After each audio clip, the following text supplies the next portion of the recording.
Here's a poll expert from CNN. I use CNN so that you people can't claim I use biased source. This information must absolutely pain them to give. Take a look at this. Take a look here. Favorite photo ID to vote. 85% of white people favor it. 82% of Latino. 76% of Black Americans favor it. So the bottom line is this. Voter ID is not controversial in this country. Kamala Harris suggesting that certain communities lack access to things like online resources, copying services, documentation. You're going to have to Xerox or photocopy your ID to send it in to prove you are who you are. Well, there are a whole lot of people, especially people who live in rural communities, who don't. There's no Kinko's, there's no Office Max near them. I'm not so sure this approach will work for them. Let's just watch how this is being presented. Nearly 70 million married women in this country have changed their last name, but their birth certificates don't reflect that. Because when they got married, they didn't change both their ID and their birth certificate.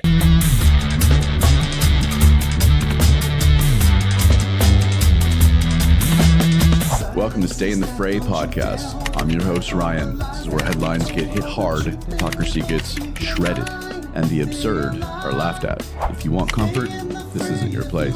If you want blunt and unfiltered, I'm your guy. Join me in the fray. All you gotta do is just listen up. All right, guys. Hey, I've got to chime in. You probably know I would, but I've got to chime in on this voter ID issue, the SAVE Act, and the chaos surrounding. Again, we can't just have something where everyone says, you know what, this makes a lot of sense. Nope. Too much to ask. Apparently, it's too much to ask for somebody to prove they are a citizen before voting in a federal election. It's now controversial. We require ID to buy Sudafed. We require it to rent a car, to board a plane. But asking for proof of citizenship before selecting a president of the United States, slow down. You are fascist all of a sudden. Now, before we get emotional, let's get factual. The SAVE Act, which is what everybody's freaking out about, the Safeguard American Voter Eligibility Act, for those who'd like to know, would require documentary proof of U.S. citizenship when registering to vote in federal elections. That's it. They're requiring a pop quiz on the Constitution. Perhaps there should be. Just proof of citizenship. That's it. Somehow, this has turned into a 5-alarm political fire. Now, here's what's interesting. Here's a poll expert from CNN. I use CNN so that you people can't claim I use biased source. This information must absolutely pain them to give. Take a look at this. Take a look here. Favorite photo ID to vote. 85% of white people favor it. 82% of Latino. 76% of Black Americans favor it. So the bottom line is this. Voter ID is not controversial in this country. A photo ID to vote is not controversial in this country. It is not controversial by party, and it is not controversial by race. The vast majority of Americans agree with Nicki Minaj that, in fact, you should have a photo ID to be able to vote. So something of a not. I love the Nicki Minaj line. There it is. Support for voter ID requirements polls extremely high across the entire country, including minorities and Democrats. This isn't a fringe idea. It's one of the few election issues where public opinion's actually pretty bipartisan. In Congress, almost perfectly split down party lines. Only one Democrat in Congress voted to pass it. So the simple question is, when something that polls that broadly with the public splits almost entirely by party in Washington, why? We'll get there. This is Stay in the Fray podcast. Let's roll. All right, I'm not a news anchor. I'm not here to read you a C-SPAN transcript, but I'll give you what you need to know. The SAVE Act, Safeguard American Voter Eligibility Act, would require documentary proof of U.S. citizenship when registering to vote in federal elections. I already told you this. We're talking about documents that already exist in the system. A passport, a birth certificate, naturalization papers. Not a DNA test, not a genealogy kit, not your great-grandmother's diary from Ellis Island. Paperwork that already exists. A reminder, federal law already prohibits non-citizens from voting. That's not new. They're not supposed to be voting, period, people. That's not even part of the debate. The SAVE Act isn't inventing citizenship requirements. It's about verification at the registration stage, not this assumption. If no illegal voting is going on, Why would this be a problem? The supporters will argue it closes loopholes, it strengthens election integrity, it prevents non-citizens from registering. If voting is sacred, it should be safeguarded with documentation. The opponents to this act argue it could create bureaucratic hurdles. Some eligible voters may not have immediate access to birth certificates or passports. Documentation mismatches, especially name changes within married women, could complicate registration. Government systems aren't always efficient, and added friction can discourage participation. Basically, I'm lazy, I'm not going to vote. Technically, the debate is not about whether only citizens should vote. It's about how much friction is acceptable in proving it. And that's where we enter the common sense territory, because we've somehow reached the point where asking for documentation is framed as distrust, but blind trust is framed as virtue. Let me ask you something. Let's talk about the real world. How does an adult function in modern America without ID? Think about it. You need ID to drive, to get a job, open a bank account, rent an apartment, buy alcohol, it's important, pick up concert tickets, check into a hotel, adopt a dog, buy spray paint, get into Costco, getting a hunting license, buying whipped cream chargers, getting into a club, entering a Dave & Buster's after 10 p.m., renting bowling shoes. Should I go on? But choosing the leader of the free world, that's where we say, we don't want to overcomplicate it. You need ID to prove you're old enough to rent a scooter downtown, but not to determine nuclear policy. And I keep hearing, well, it's too difficult for some people. Really? It's too difficult? We're talking about the single most consequential civic action in a republic. If it's important, it should require something. And if someone can truly not obtain identification in 2026 America, how exactly are they navigating the rest of their life? I'll let that sit. Here's where it gets infuriating. People who support voter ID laws are now routinely labeled racist, suppressive, prejudice, all the buzzwords. The implication is that requiring identification somehow disproportionately harms minority voters. Now pause for a second. If you argue that requiring ID disproportionately harms minorities, what exactly are you saying? Certain groups are less capable of completing the same adult tasks that every other American completes daily? Because that sounds less like compassion and more like condescension. And I don't think that's how most Americans of any race see themselves. You don't have to take my word for it. Why don't I just show you a quick reaction to that notion from someone in that community? I came across a clip of Vice President Kamala Harris suggesting that certain communities lack access to things like online resources, copying services, documentation. The implication being that voter ID requirements create disproportionate burdens. She's talking about the Black community. And then a Black influencer responded to it in a way that I think says more than I ever could. Roll this one, guys.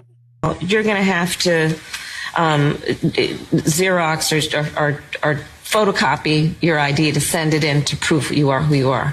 Well, there are a whole lot of people, especially people who live in rural communities, who don't. There's no Kinko's, there's no Office Max near them. People have to understand that when we're talking about voter ID laws,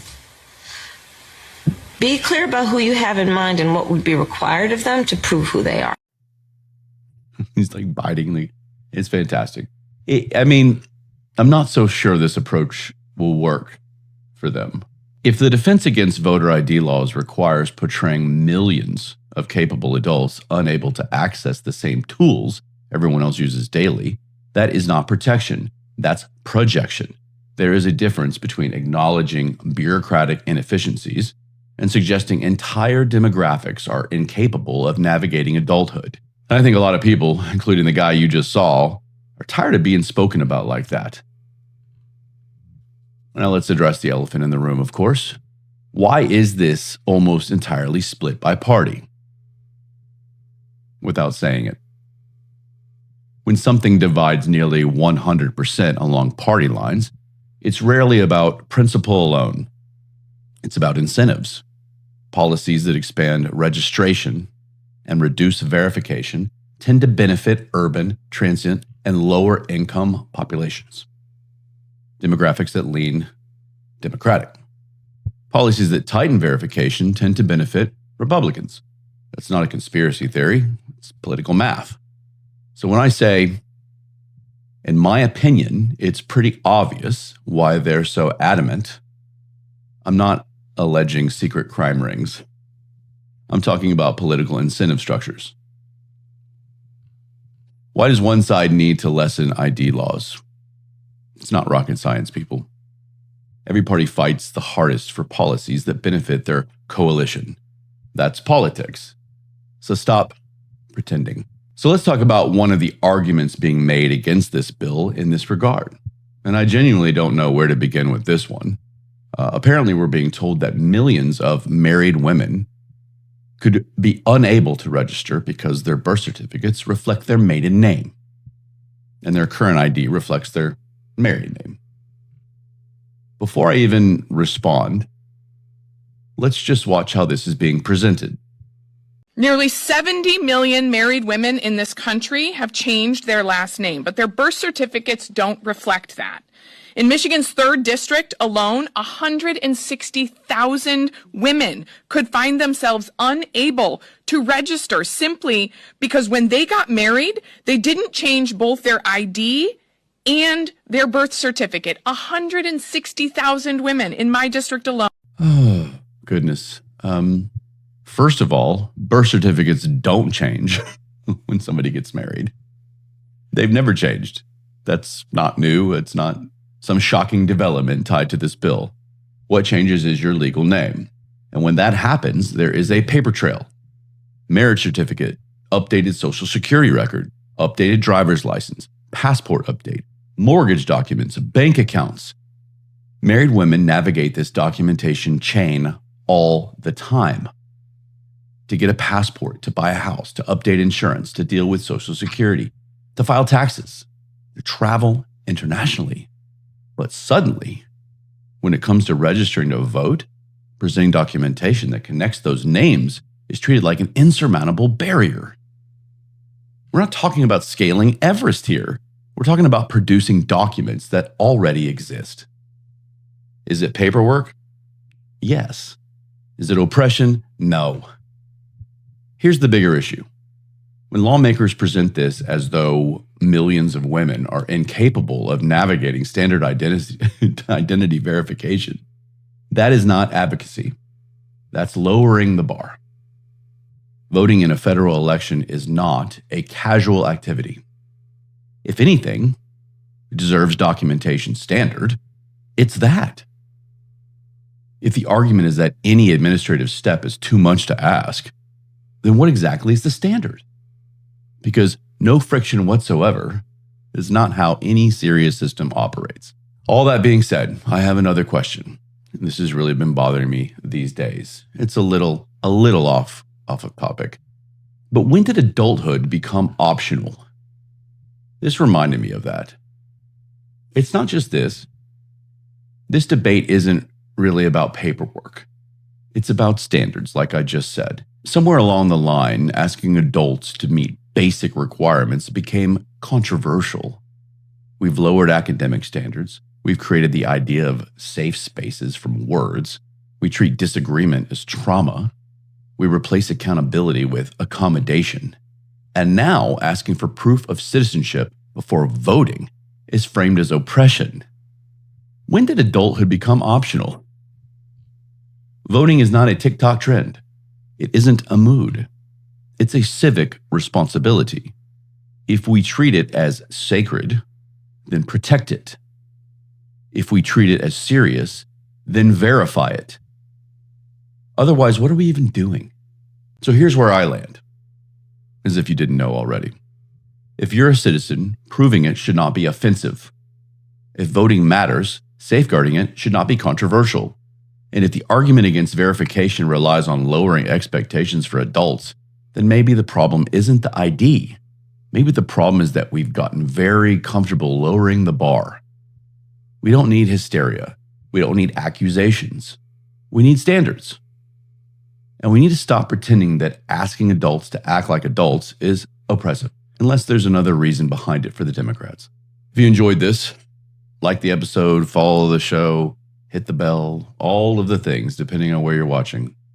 Share it with someone who still believes in common sense. Have them join us. Let's build a common sense team if you will. We are not crazy. We are not extremists. We are simply citizens who think civic duties should mean something. We can become sane again together. So stay sharp, stay honest, stay fearless, stay in the fray. Love you guys. All you gotta do is just listen up.